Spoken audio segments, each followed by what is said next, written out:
Your mechanic's going on holidays and you want to set their holidays in the diary so that it's easy to understand and easy to see what's going on with them when they're away on holidays. You can set that in the schedule. I'm going to show you how. It's really easy. If you go into settings and scroll down to schedule, this is the normal schedule for a mechanic.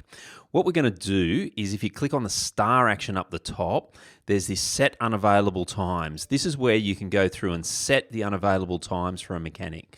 So what I'm going to do is I'm going to choose Chase. So I'm just going to grab Chase and I'm going to set Chase's time for, you're going to have some holiday Christmas time off and have a couple of weeks off at Christmas time, right? So I'm going to set it from the 25th to the 5th to the 1st, 24. I can enter in the start and end dates. Let's just pretend they have half days or something like that, but you can just go unavailable all day.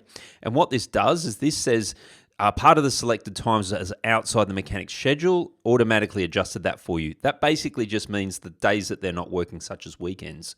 So now if we go forward into December, the end of December, you'll see that Chase is unavailable. So this orange time here, you can see that they're unavailable.